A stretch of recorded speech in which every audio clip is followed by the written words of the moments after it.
Was it wholesale that you first started and then you started adding the other businesses? To be honest, man, it was drug dealing. That was my first business. Yeah, after drug dealing was real estate. I found my first deal and it took me about 1.5 years to close it. When did you start becoming more of a man of faith? I've always been driven, bro. I've always been driven. To me, bro, no matter where you're at, there can always be growth. When you have purposeful movement in your life, my dude, you are just you are a mountain on wheels, just driving in the direction that you wanted to go. Ain't nothing can shake you, hurt you, move you, knock you off of your high. You're a very faithful guy. Like, have you always been a believer in God? You have to prove that God exists. What are you most excited about, like, in the next year? My finance goals by next year, we'll be doing a little over 30 million in gross company revenue. That's one of my goals. What's up, my dude? Hey, what's up, Quentin? How you doing? I'm good, man. How are you? I'm good. How's your day so far? Man, just working, bro. Just working. Nice. I love it, bro. I love it. Do I sound clear? Yeah, you sound clear. Okay, cool. How do I sound? Sound pretty good? Good, yeah. Good. Cool. Where you at right now? I'm at my studio, man. I'm working today. You be recording music too or anything like that? No, man. Just podcast stuff, photo shoots, video shoots, things like that. This is like where I spend a lot of my time. It's kind of like a passion thing for me. I've always wanted to be like a filmmaker, so that's kind of where that comes from. Got it. I feel like lately on your IG, I see that you've been able to like buy a lot of your time back, huh? I like to have fun, man. I'd say, yeah. I mean, it's been cool. Nice. I like traveling a lot, and I like fishing, man. That's like my thing. How many businesses do you have right now? I have 18 different companies, but 18 different I'm companies? mainly involved in 4 of them. Oh, The other damn. ones are just like sort of passive streams of income that I've built throughout the years that I've been doing stuff. Wow. But we Bro. can save all that for the podcast whenever you're ready. I'm ready to begin. Yeah, definitely. I mean, I guess I just kind of wanted to ask like a couple questions like that, like before we kind of kick it off. Just kind of see what you got going on right now and everything. But Yeah, 18 man. businesses. For sure, dude. It's been a lot Wow. of fun, bro. It's been a lot of fun. I have great people that help me do all of this. I can't say that I'm a self-made millionaire. I definitely had a lot of help along the way in the form of mentorship, employees. I mean, everything, man. I have a whole staff that do a lot of different things for me. So I'm very grateful for them. And you're still involved in wholesaling, right? Yeah, still wholesale. I think I remember I had seen one of your posts. Are most of your team members virtual? Yes. Right now, Filipinos, right? almost literally all of them virtual. I have like maybe 2 people that work in office, but there's just no point in having a big office right now. It's not, the market isn't what it used to be. So, I mainly do business in Texas. So like I do a lot of business in Houston, Dallas, San Antonio, Fort Worth, El Paso, Laredo, main cities that you can probably invest in San Antonio. That's kind of where I stay. And I have 5 people right now virtual, so 5 that are American, the rest are virtual assistants. We do everything from PPC, cold calling, we do text message marketing, I do follow-up systems. So like, we have a whole, I think of my time frame of doing this, because it's been about 10 years. I've been tracking everything I've been doing for 7 years when Podio had first came out. And I have almost 26,000 people that are qualified leads, like people that have told me that they wanted to sell their house before. And, with that amount of data and what we've been doing, it's been super cool just kind of going back and touching old leads. So having like a solid follow-up system helps a lot. Is in Texas. You're not really like nationwide or anything like that. What were you saying, bro? My bad. No, you're good. So your primary market is Texas? You're not really doing any other states? No, Texas right now is pretty much it. If I do other states, it's because one of my students has a deal in another state. I can do all 50 states, but for me, this is just the easiest to stay in Texas. If I can't drive to it, I won't buy it. I bought in houses out of state before. I bought one in Connecticut. I bought one in Arizona for a while ago. I even bought a vacation lake house in Oklahoma on a giant fucking lake. And as much as I loved it, It's just a lot of maintenance, a lot of pointless spending. I consolidated all of that, sold off a lot of properties that I had owned elsewhere, and just keep it in Texas. I'd say 90% of my portfolio, because I have about 44 properties that I currently own, are all in San Antonio. Wow. Everything else is like, I have like, I think I have two rentals, and I have two in Houston by Fifth Ward. And then I have, they're literally like right next to each other. And I have one in Fort Worth. My friend Louie manages that one for me. So I got three properties in those areas. So yeah, it's been pretty cool. Okay, cool. Cool, cool. Well, first of all, I want to apologize like on that first time that we were supposed to meet up. That was my bad. I don't know if you remember, but I had the time mixed up right there. No, it's fine, man. We know we're here now. God's timing is Cool. everything. Cool, cool, cool. I appreciate that. All right, well then, I'm already recording. I'm gonna go ahead and just kick it off right here. And then I'm gonna go ahead and have Daniela chop this up, put it on YouTube, and I can send you the copy as well if you want to go ahead and use it yourself. So kicking it off right here into the Omar Lopez show. We have my man Quentin Flores right here. So I've been following Quentin, I think ever since I got started 6 years ago on Instagram and Facebook and everything. So Quentin, why don't you go ahead and introduce yourself to our viewers? This podcast is geared towards other wholesalers, where we want to go ahead and give them a value and strategy so that wholesalers can go ahead and make some money themselves. But we're also big proponents of, faith, family, fitness, and finance. So for all of our viewers out there, meet Quentin Flores. Quentin, tell us a little bit about who you are, what you do. What's up, everybody? My name is Quentin. I'm a serial entrepreneur based out of San Antonio, Texas. I've been building businesses for almost, well, literally yesterday was a decade since I got into entrepreneurship. I grew up in Cleveland, Ohio before I moved down here. I came here in San Antonio, Texas when I was a child and grew up on the west side of San Antonio, Texas. Learned a lot about gang banging and drug dealing from back then. And so I was real good at selling weed. So that was my main thing. My dad kind of taught me how to do it. My stepdad taught me even more. So as I grew up, I learned about that game. And that kind of graduated to me learning about real estate. I got caught up when I was about 21, 22 years old, got raided. And when that had happened, the cops took all my weed. They took all my money. They took everything I had.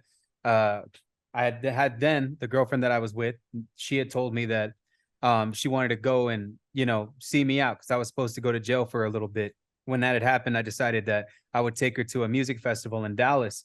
And when we went to that music festival, there was a gentleman that I had met there that told me about real estate.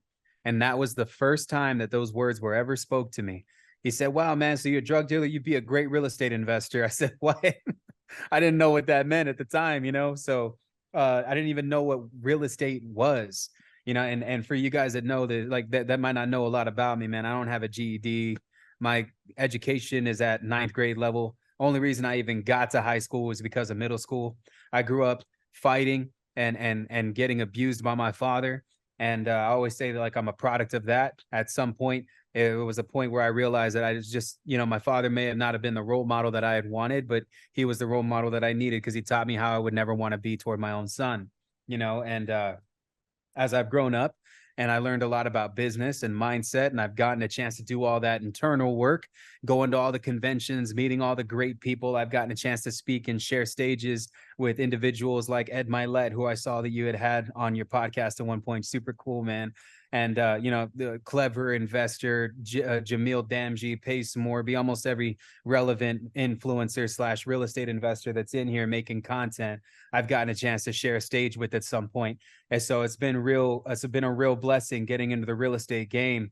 It taught me math, taught me ethics, it taught me mindset. It really shifted me in so many different ways. And I had made a tremendous amount of money doing real estate just within this decade of doing business. I probably grossed a little over $40 million in revenue. I've been able to buy my dream house, dream car. My son, he's 8, gets the life that he's ever always wanted. You know what I'm saying? I take care of mine. Take care of my baby mom, take care of my mother. Both have been put on my salary. Been able to retire my mom. Bought her a brand new Mercedes Benz for Christmas a couple years ago. Got my dream boat, own a property on a lake house. Also have a tank. No, that's crazy, but your boy bought a tank. It doesn't work, but I have it, and it came with the land that I bought with, so it's pretty badass. I stay 10 toes down while all the gurus be buying jets and shit. I like my tank. Um, but yeah, man, I love to hunt. I love to fish. I love the gym. Over the last 4 years, I've lost about 200 plus pounds, and it's been a huge blessing, man. So I'm continuously growing, continuously learning. I own multiple different types of businesses, but the four that I primarily focus on is number one, real estate. We've been buying properties for quite some time. Number two, production. I love filming. I love content. I love putting on shows. I love doing things like that. I always wanted to be a filmmaker, so I took a lot of the money that I made and I dumped it into that. And then I have a data company, so it's called The Data Fleet. I sell and broker real estate leads to real estate investors, and I own my own CRM, which is called Jarvis, which is an acronym. It stands for Just a Rather Very Intelligent System. And I've been building that for the last 3 years, which barely came to fruition this year. And that's probably going to be the next big thing. In doing so, I've also bought 2 buildings in the Philippines. I've employed well over 700 people within this time frame of me owning a virtual staffing company. And it's just been super dope, man. This whole journey has been a blessing by God, bro. Had a heart attack last year in November. Oh, So damn. I'm blessed to be on this podcast, man. Wow. And to be able to share my story on all the things that may have led up to that, some of the mistakes that I've made along the way, and just the journey itself.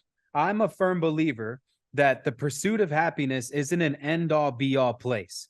I believe that the pursuit of happiness is in the pursuit of happiness, meaning that when you are constantly growing in the direction and you are living purposely, meaning that you have purposeful movements, right? And if you guys are watching this, you listen to this, I don't know if you're like me, but I believe that we serve a forgiving God. And I also believe that we serve a God that doesn't make mistakes. I believe that everything that happens to someone is preordained, and that your outcome isn't defined by what's happening now, but what you decide to do with what's happening to you now. That's what takes you to where you want to go. And so in this time frame, I've made millions of dollars. I've lost millions of dollars. I've had hundreds of employees. I've lost hundreds of employees. I've had business partnerships go completely sideways.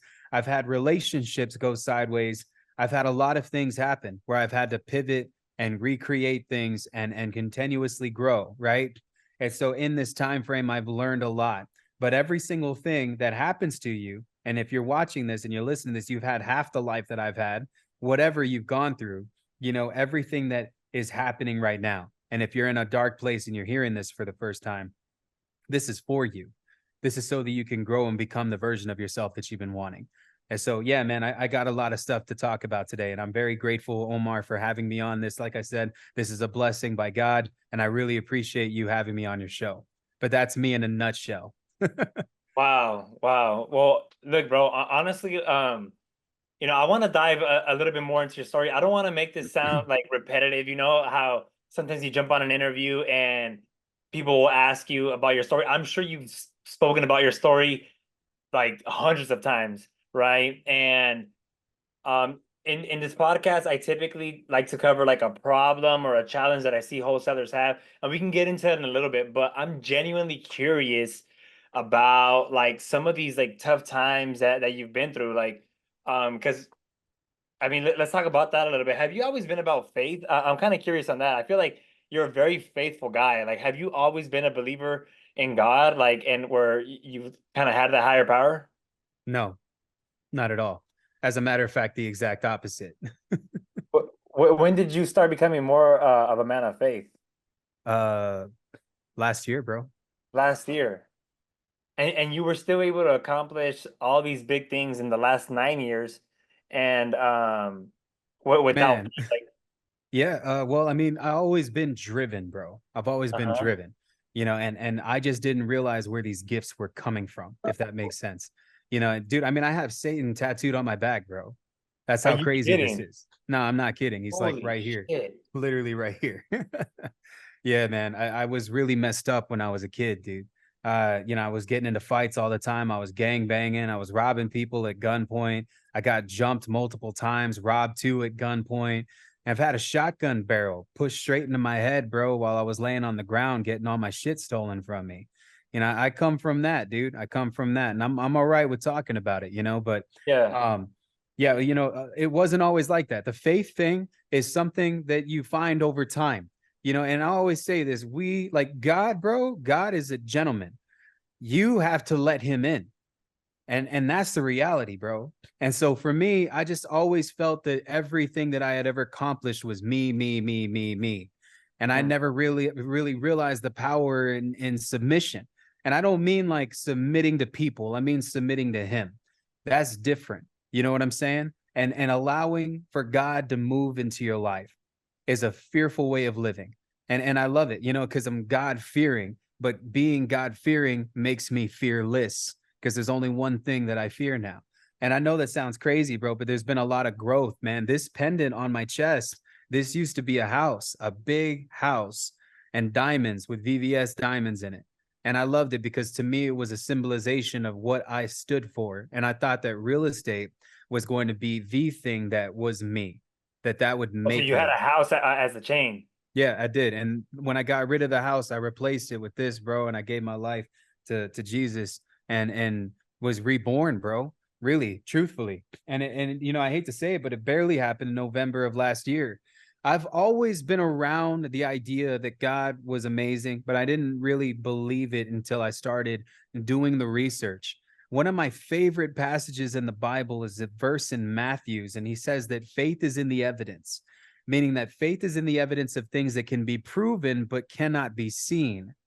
And for most people, they have to see it to believe it, which is crazy that the scripture says that you have to believe it, prove it, then see it. Does that make sense? You know, and so like you learn so much about what that means. It means that if you're just following God because everybody else around you that's gone through hard times is following God, then your faith is sacrilegious. You have to prove that God exists for you to believe that God exists. And that's the reality of it, man. Two books that I'd recommend to anybody that's wanting to explore their faith. The first one's The Case for Christ, and the second one's The Case for the Creator, which are written by atheists, which is crazy to say that an atheist turned Christian turned believer. I don't identify myself as a Christian. I identify myself as a follower of Christ. Entirely different, bro. And I don't like labels, man. You know, the churches that I go to, bro, they're different. They're not like normal churches. They're more like TED Talks.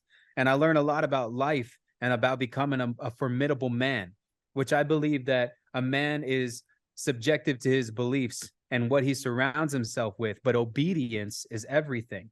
And so, man, like just finding those things out and learning the scriptures. Once you learn the scripture and then you marry it to everything else, all of your businesses will tenfold, bro, because you can understand God on a different level, on an entirely different level.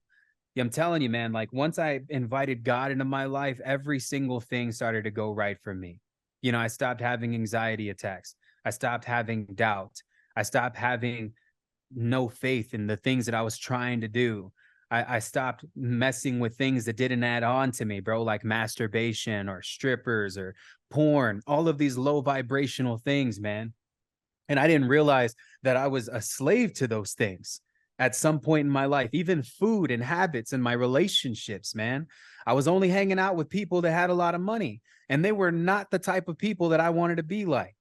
You know, and I'm not trying to say like I don't have a lot too, bro. I do, but I would rather hang out with the homeless guy by a trash can who believes in God than I would somebody who's chilling in a Lamborghini, flexing that in front of everybody's face, saying that you should buy my course. That's just the reality. And I know that sounds crazy, bro, but to me, I know where it is that I'm going and I know what I've been created to do. And this has been everything for me. Don't get me wrong, dude. I love real estate. I really do. But that's not my purpose. My purpose is to end suffering for every single human that I come into contact with. And if I can help anybody in any type of way, and believe me, I'm a very busy man, much like yourself. It took us what, 4 tries to get on this podcast? Yeah. You know, so like I get pulled in so many different directions. Sometimes I can't be there for everyone, but my goal is to try.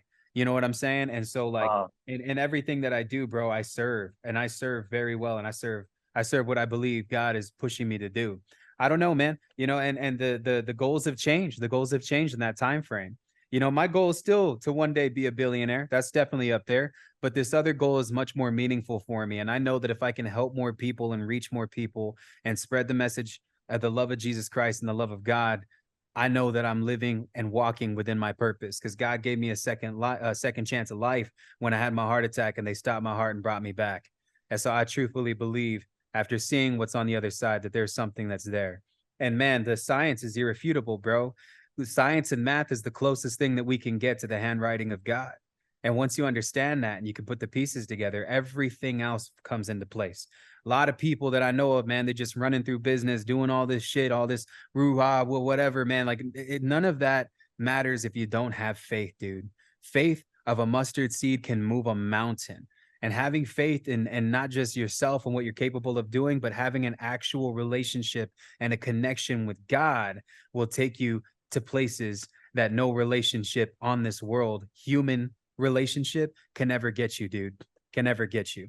And so, I'm real big on faith, but it wasn't always like that. I definitely had my doubts majority of my life. And it's very recent that I gave my life to God and to Christ. So this is new for me, but this is how I'm walking. That's incredible. Yeah, I seen on one of your posts where you said that, faith is like a muscle. You got to practice your faith, and it's like if you don't pay attention to the gym, then you're gonna be out of shape. If you don't pay attention to your relationship, then she's gonna leave you, right? So Yep. then you mentioned something about practicing the faith, like the way that you practice faith. And the reason that I'm asking all this too is because I feel like I've been more interested in practicing my faith lately. That's why I'm more interested in asking you like about your faith. So when you practice your faith, like how do you practice it? Like is it just by going to church more, reading the Bible? What's practice to you? So this is another thing that I believe is a common misconception for a lot of people. They think that you got to be connected to like a church to have real faith. And believe me, a great church is an addition to your faith, but it's not an obligation to your faith. Okay. Like repeat that if you're listening to this right now. Okay? Because a lot of people they associate church with faith. You don't have to go to church. One of my favorite gospels in the Bible is in the Gospel of Thomas. He says this. He says, I want to make sure that I'm quoting the scripture and that I'm quoting it correctly. Jesus Christ said this in his last supper, and Thomas recorded it. He said, "The kingdom of heaven is inside you and all around you, not in a mansion of wood and stone." He said, "If you split a piece of wood, you will find me. And if you lift up a stone, I will be there." I love that so much because you can practice faith anywhere, literally anywhere. But for me, faith starts at home, doing the Mm, things that I love. It starts on the water. Being next to the water is everything to me. I love fishing. I own a boat. I go fishing all of the time. It's one of my favorite pastimes to do. It's spending time with your family and the people that you love. That's where God is. mm, And most people they try to find it in this place or they try to find it in someone. It's never going to be in those places. It's where your soul feels complete, man. Some mm, people go to church and think about fishing. Some people go fishing and think about God, bro. It's one of mm, my favorite quotes. And I love that so much because I resonate with that. That's why I like to go fishing so much. mm, And for me, man, there's nothing that's more peaceful than that. I feel like I can put all the pieces together in my head when I'm just on that water and I got a rod in my hand and I'm being patient because I'm always talking, man. I'm always moving. I'm always doing things. I'm always in these meetings. I'm always in these Zoom calls. I'm always helping people close real estate deals and being there for my staff and my team and all the stuff that I have going on, man. It's like, at what point am I there for me? That I'm present for me and that I'm mm, present enough to just have a connection with a higher power. So anywhere where you feel that your soul is being nourished, that, my mm. friend, is where God will always be. Wow. That's incredible. That's incredible. I had never heard about it like that. That's really good. So, um, it's not just like in the church or anything like that. It's like wherever you feel whole, wherever you feel nourished spiritually.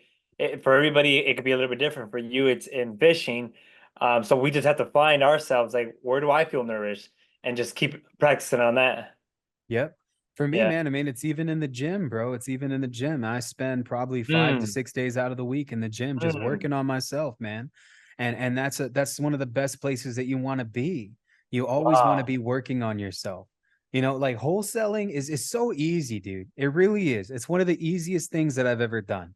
Getting my body back and getting my mindset right and like having a relationship with God.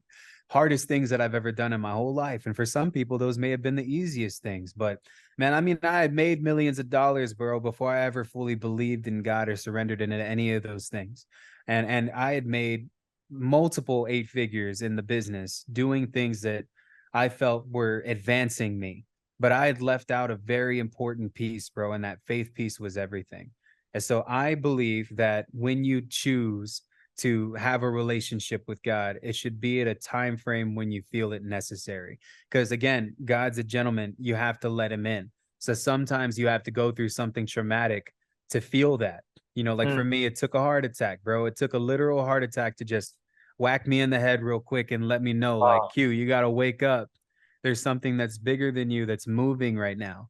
And so, Mm. you know, I've been going to church a lot. I've been having a relationship with my pastor. He's a great man. His name's Pastor Edward Newton. He's the head pastor for Community Bible Church. There's a mega church here in San Antonio. He gets hit sideways with so many things, man. People come up to him with all types of stuff, laying things down on the altar, and he's just a great, eloquent speaker. What I love the most about this dude is he's also a family man, and he grows and he continues to move. He continues to just go in these different directions where he's just like moving mountains, dude. And I see it. Like I see it. I see him doing great things. And so I aspire to be able to have that level of influence where I can lead people to the same faith that I've been able to find, and I can lead people to the same outcomes that I've been able to find as well. Because real estate, like I said, as much as I love real estate, man, this is different. This is way different. If anything, this is Wow. an addition. You know what I'm saying? Not an obligation. Wow, that's incredible. That's incredible, bro. So I guess I'm curious, like way back when, because I think I kind of know your story, how you got raided. You know, you were selling a bunch of dope and all that stuff.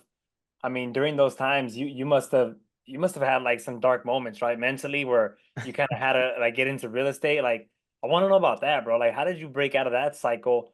And I mean, I'm sure you had any more darker times. Like, business is can get pretty challenging, right? So, during those darkest moments, like, how did you break out of that, bro? And then, like, you're over here getting fit. I mean, I've been seeing that, bro. You lost 200 pounds. You've come a long way from that. So mentally, and I mean, still being able to grow 18 businesses, like, bro, how do you do all that stuff? Well, okay, so the breakthrough, this is the thing. Breakthroughs happen after breakings happen. You see, they call it break first, Mhm. then you move through. You see what I mean? And so this is something that a lot of people don't know. And I'm going to quote scripture on this. The blessing comes after the breaking. And this is something that's a real thing, right? But the goal is when you're going through hardships is to give it to something higher than you. And let me give you an example, right? So Jesus performed a whole bunch of miracles inside of a local village, and then he would wander off to the mountains to go pray. And sometimes he would take his disciples with him. Now, bro, you can't just perform miracles in front of thousands of people and not expect those thousands of people to follow you after that. He was healing people who had cancers. He was putting limbs back on people. He was helping blind people see. He was helping deaf people hear. He was helping crippled people walk again. Like, I'm sorry, bro, but my aunt, she didn't get the blessing. We're gonna follow this dude wherever he's going now, right?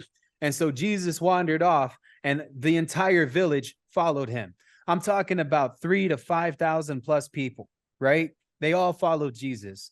And these were the same individuals that had gotten freed by Moses. Their ancestors were freed by Moses. So they're seeing this thing happen, this miracle.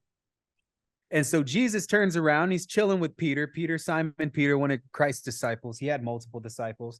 And he asked Peter, he's like, look at all these people, Pete. And Pete's like, yeah, this is crazy, Christ. And you know what he said? He said, how are we going to feed these people?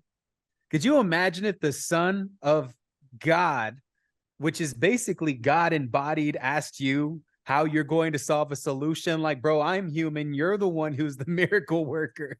I don't know, God. How am I supposed to feed this many people, right? But Jesus was joking with Peter. He said it sarcastically, right? But Peter didn't know what to do.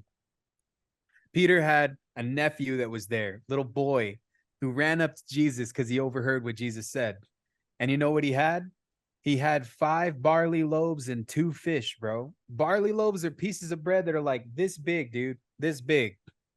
And he said, this is enough to feed everybody. And he, with childlike faith, let me help you understand this. When you give a kid a Charizard that's holographic in first edition, a Pokemon card, right? Mm-hmm. Is he not just happy that he has that? Of course. That's that childlike faith that adults don't have anymore. Now, let me put this into perspective. If you give the adult the same card, what is the adult going to do? Oh, let's Google this bad boy. Let's see how much this thing is worth, how much money we can sell this thing for, because we associate what's valuable with money. This kid didn't know what he had. He just gave it to Jesus, said, this is all we're going to be able to do. This is all I have. And literally, this Hebrew Happy Meal, he gave it to Jesus and said, this is enough to feed everybody. He didn't know that it was nowhere near enough to feed 5,000 people. And Jesus looked at the boy and smiled. And you know what he did? He took the piece of bread and he broke it. And the crumbs that fell from the broken piece of bread duplicated and filled up basket after basket. Hundreds and thousands of loaves of bread came from the crumbs. It was one of his most famous miracles that he had performed. And so this is the reality.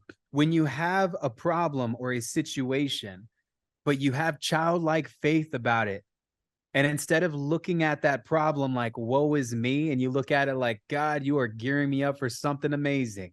And you take that problem and you crumble it into a ball and you give it to God, God's going to take it and he's going to break you first, but it's so that he can duplicate you, bro. It's so that you can be duplicated. And so the breaking comes before the blessing, and you cannot have the blessing without the breaking. And that's my mindset. And anytime something has ever not gone my way, you know, very recently, man, I know it's crazy to say it. I'll say it on a podcast because I ain't got nothing to hide to nobody. I was incarcerated, random as hell. So over the last 10 years, you know, I've had a rough childhood. By the time I was 15, 16 years old, I was driving. I didn't have a driver's license. I got pulled over many times for that reason. I have tons of traffic tickets that came from that. And so there's a 10-year hiatus of when I didn't have my driver's license. And I finally got it when I was 25 years old. And so I'm 34. The statute of limitation of getting pulled over with a suspended driver's license in the state of Texas is 3 times. 3 times. And so on the 3rd time, you actually get taken in. And so I got taken in and I got a chance to spend a couple of nights in the magistrate where I was surrounded by drug addicts and people that were, you know, I mean, none of them have fucking no clue who the hell I am or what I've been able to do, man. And I'm sitting next to all these people that are victimizing themselves, not even realizing that being in this place is a fucking blessing, dude. You know how crazy it is to say that? And so I'm sitting next to this guy and he's just telling me all of his problems. He's just like, man, if I would have pulled into Chick-fil-A instead of pulling into McDonald's, the cop wouldn't have pulled in behind me. He wouldn't have pulled me over. He wouldn't have found my car and told me that I smelled like weed, searched it, found a firearm, and then took me in. I said, bro, I hear you, but I'll be damned if we are going to come in here and leave the same men that we came in as. I told him, if you're going to be in here, you're going to be in here with me. We're going to grow and we're going to become better. And you know what I started doing? I started preaching to everybody, dude. Next thing you know, we're all on the ground doing push-ups every 15 minutes. I had me and almost every inmate that was in there with me doing push-ups, bro. And I know that sounds crazy, but to me, bro, no matter where you're at, there can always be growth. And so I'm not looking at that like, whoa, my God, this is something that had happened. This is something that is happening for me, not to me. And this is actually here to serve me. And because I'm here, this is God reminding me of where I used to be or where I don't belong and where I'm going still. And I don't care for whatever people want to judge me for that. I don't care, man. Like, y'all can judge me. Only God can judge me. Y'all can try, but it will never faze me. And I went through that and I'm okay with going through that because I made some great relationships since I left there, man. And so one of those guys actually funded and closed their first real estate deal. His name's Tyler, super cool dude. Really? And I met him while I was in there. Yeah. He followed me on social media. He memorized my number while I was there, called me when he got out. I invited him into my office, gave him one quick crash course. I hooked him up with Deal Machine. He signed up. It was $97 a month. Drove for dollars. Found a property down the street from his crib. I helped him put it under contract. We made about 18,000 on it. I split it down the middle with him. He took home $9 grand. Wow. He never wholesaled a deal in his life. And that was the only guy that I had met that was sitting right next to me, that was there, that was willing to talk to me and be with me that whole moment. Everybody was like, who the hell is this guy? No one How long even ago knew. was this? Dude, this was right before my heart attack at the end of October. Wow. Yeah, man, we did push-ups, sit-ups, we did pull-ups. The cops had to come in and tell us to stop because we're not Really? supposed to be doing that. You know, they don't let you do that while you're in there. You're not allowed to work out at all while you're in prison. It's a crazy thing, man. And so, you know, this isn't prison, but it's the same rules that apply even at the magistrate. And so for me, you know, just in any environment that I'm in, dude, any hardship that I'm in, I don't look at it like, why is this happening to me? I look at it like, I'm so glad this is happening for me because this is meant to make me better. And I don't victimize myself. I don't say, I don't know why this shit keeps happening to me or I've done all these things. Bro, I've done more good than more people that I've ever met in my whole life combined. And you know what? Shit is always going to keep happening no matter what. But it's the mindset on it. You can look at it like, why is this fucking happen to me? Or you can look at it like, what is this teaching me and how is this serving me? Once you have that mindset, bro, ain't nothing can shake you. No bad shit that happens to you can shake you. No negative things that anybody says about you can shake you because you know where you're going. And that, my friend, is moving with purpose. When you have purposeful movement in your life, my dude, you are just you are a mountain on wheels, just driving in the direction that you wanted to go. Ain't nothing can shake you, hurt you, move you, knock you off of your high. And the devil's constantly trying to work at you, dude. And if he can't reach you when you're on this high, he's going to come after you through the very people that you love in the form of parents, in the form of brothers, in the form of sisters. And that time frame, man, your faith that you have with your creator and your relationship with God, that's what matters, dude. That's what matters. And I can't tell you how many people I've had turn on me, bro. And it happens, dude. It happens, especially in business. You know, wholesaling real estate is a great business model, but you're dealing with a lot of people who are unsavvy in business that get into wholesaling real estate. I know this is probably gonna like piss a lot of people off that I'm saying this, but wholesale real estate investors are some of the most inexperienced business people that I've ever met in my entire life, dude. And I've met drug dealers with more ethics than fucking wholesale real estate investors. I'll tell you that. And so coming into this game and seeing how freaking cutthroat that it can be, you have to have this mindset and you have to understand your heart. Because if you come from half the place that I've come from, bro, you're going to find people that are going to take advantage of you, that are going to see you and they're going to be like, wow, this guy, this girl, she has all the resources. He has all the potential. She's growing in the right direction. He's heading somewhere. I'm going to take advantage of that. When that happens, dude, you got to learn if you're listening to this, you're watching this, if you got a big heart, you got to learn how to give, but give effectively and give accordingly because the givers, bro, they have limits. The takers don't. And so if you're going to do this and you're going to be in the wholesale space, you're going to learn these real estate stuff. You got to learn when your vibration is at a certain level to cut people out, man. You got to learn when you give to somebody that you're giving to the right person, that you're giving effectively and correctly and accordingly. Once you do that, man, then your business will tenfold. But this is like a shield, bro. It's like God putting a shield in front of you, man. And, you know, just learning how to operate that part of yourself is a very big deal, especially getting into business because wholesale real estate, like I said, it's easy. It really is. It's very easy business. Out of everything that I've ever tried to accomplish and all the hard shit that I've gone through in my life, wholesaling was the easiest business I've ever built. Wow. Wow, that's incredible. And I guess going way back, was it wholesale that you first started and then you started adding the other businesses Well, dude, to be honest, man, it was drug dealing. That was my first business, like after legitimately. drug dealing? Yeah, after drug dealing was real estate, you know, and I found I started out a company, it was a local real estate investment firm. And this company, you know, you had to be a licensed realtor, you know, since my criminal background wouldn't let me get a license, I had to go through hoops to really figure out what it was that I was trying to do. And at the time, I didn't know what wholesaling was. No one really told me of that. You could flip a contract, you know? And so I was just putting myself in the right rooms, man. And finally, after a whole year and a half of me sitting in the back of this room and going to multiple different seminars and meeting different peoples in the RIAs, somebody was like, Q, why don't you buy your first rental property yet? Like, I've been seeing you here for a long time, man. What's up? And I just remember telling him, I was like, dude, I don't have the credit and I don't have the money. And the money that I do have is drug dealer money. So it's not like I can use that shit to buy houses, you know? And they were like, Q, you don't need money to buy real estate. You can actually flip houses without using any of your own money. I said, what? What? Like, why wasn't this said to me at the beginning, you know?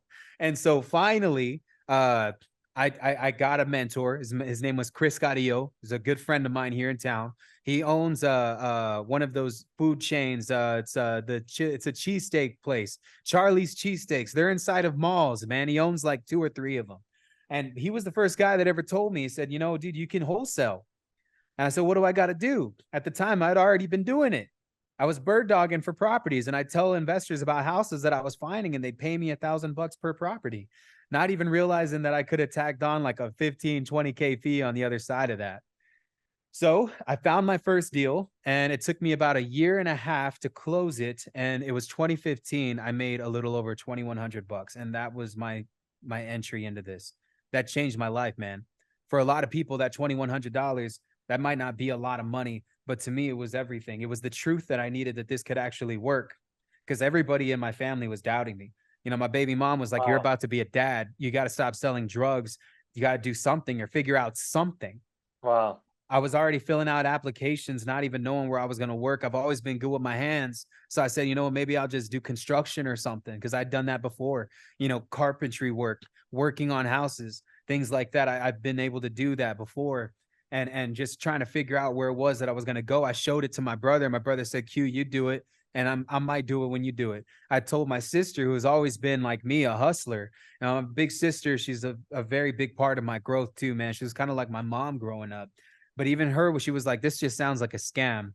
You know, I don't think you should do this. And so I did it, and I made 2,100 bucks, and it took me that long to prove everybody wrong. And it was Wow. all right. You know, it was all right. And it was in God's time. When that happened, it happened at the very perfect time that it was supposed to. And dude, I mean, I was just so blown away, bro. I drove to the bank. I didn't even have a bank account yet.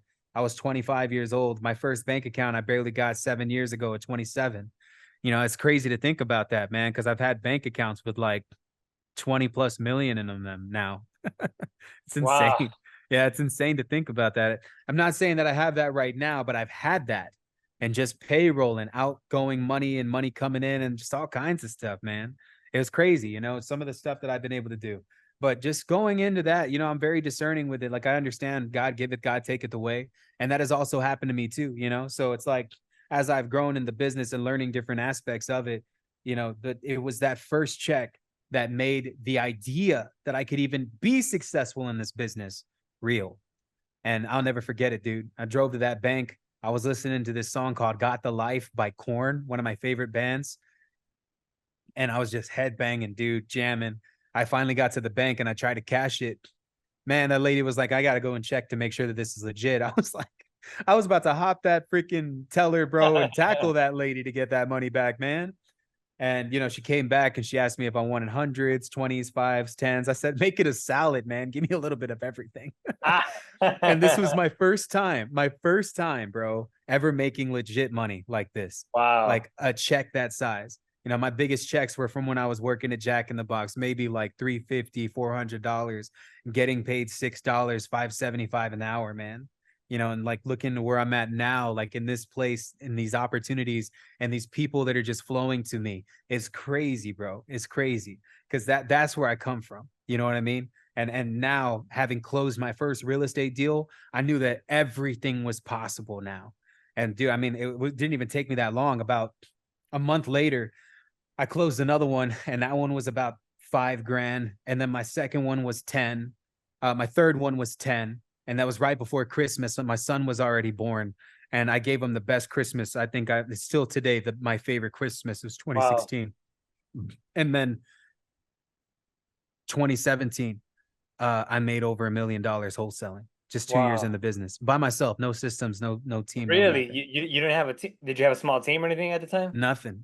I did everything myself, man. I cold called, I talked to people, I knocked on doors, put up bandit signs, I put on stickers on my car, marketing. I went to restaurants, knocked on doors, I connected with attorneys, brokers, real estate agents, and people would just send me houses all the time, man. And you know, I started documenting all of this on social media.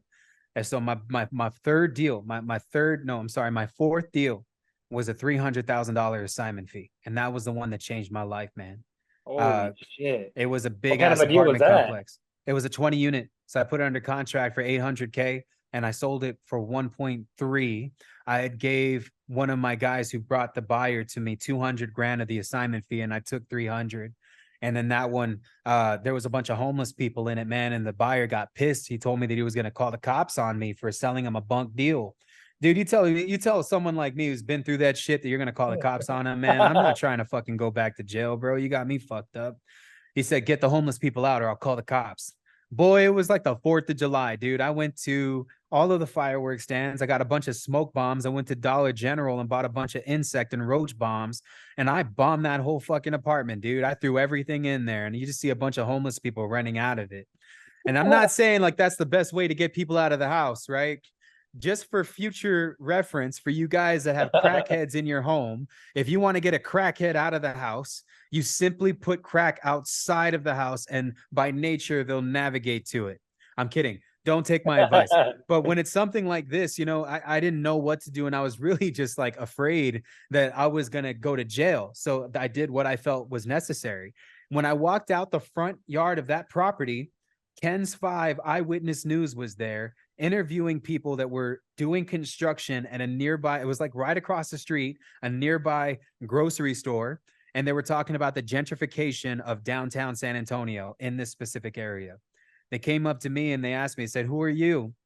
And that's when everything was born, man. I saw that whole thing as an opportunity. I said, what's up, everybody? My name is Quentin Flores. I'm a real estate investor based in San Antonio, Texas. And this house behind me, I flipped this bitch without using any of my own money and none of my own credit. And I can show you guys how you can too. Follow me on Instagram at Real Quentin Flores.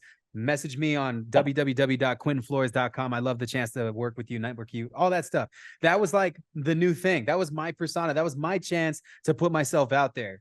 That got me on the news. That got me notoriety in my city. Next thing you know, people from all of the RIAs wanted me to speak at their events. That got me picked up by a statewide podcast, big company called Propelio out in Dallas. They asked me to come and speak on their event, started becoming known throughout all of Texas. I got invited in 2019 to speak at my friend Carlos Reyes's event in Phoenix, Arizona. And mind you, I had a fear of flying. We flew and I got here and I faced that fear. It was super cool. And I got a chance to speak in front of my first national stage. Carlos Reyes did that for me. And I had spoke in front of over 1,000 people. And that one got me national notoriety. At that point, I got booked for podcasts on everybody's show. And that was the next big thing, which is pretty damn cool. Now I see it happening in phases. A lot of people that are coming out now that are also like jumping on that whole content train. But I started out with just Facebook, bro, just going live in front of houses, man. That's all I knew. And just doing that consistently and then posting about my business got me tons of referrals. By the time I was 27 years old, I had already made $1 million just posting about my business on the internet, man. You don't need no fancy software. You don't need no crazy CRM. You don't need to buy leads and all of that shit that everybody else be teaching. If you just put your heart on your sleeve, show people who you are, man, and be you and provide a real tangible service, that service can be duplicated and replicated. I'm telling you right now, I'm a product of that. I didn't spend anything. I didn't have no CRM. I didn't have no fancy driving for dollars app. I didn't have no crazy comping tool. I had relationships. That's what I had. I had hands that I had shook, and they're still doing business with me till today, bro. Till the day, literally, it's been like that, and it's been pretty dope. You know what I'm saying? But now it's a different game. I be posting content all the time, man. I'm like somewhat of a celebrity in this space, dude. But like I said, man, like I'm a normal dude. You ever see me speaking at an event, you want to come and shake my hand, talk to me, bro, I'll give you a hug and love you, and you'll see me as if you've known me your whole life, man. That's how I've always been, and that's how I'm gonna take it to the grave. Damn, that's incredible, bro. That's incredible. What are you most excited about, like in the next year? I mean, to be honest, bro, it's always a journey, dude. Like next year, man, like I'm telling you, my fitness goals. I know this sounds crazy, but right now I'm eating like crazy and I am lifting a lot of weight. I've actually gained almost 16 pounds over the last month and a half. And the reason why is because I'm bulking up for my first competition. I'm going to be competing next year in Summer Shred, and that's going to be around this time. I'll see you later, Paulie. That's going to be around this time.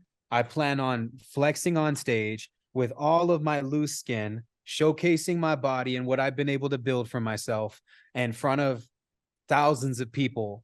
And my goal is to win that competition, man. because I've never done a bodybuilding competition before. But it's a transformation competition. It's not like the ones where you see and the guys are already cut and shredded. It's Okay. actually like a competition for guys that have had a tremendous weight loss journey. Oh, So wow. yeah, man, I plan on competing at Summer Shred next year. That's one of my fitness goals. My finance goals by next year, we'll be doing a little over 30 million in gross company revenue. That's one of my goals, man. That's And between all every your companies. and every single company all combined, that's the amount of revenue that we want to produce. Holy shit.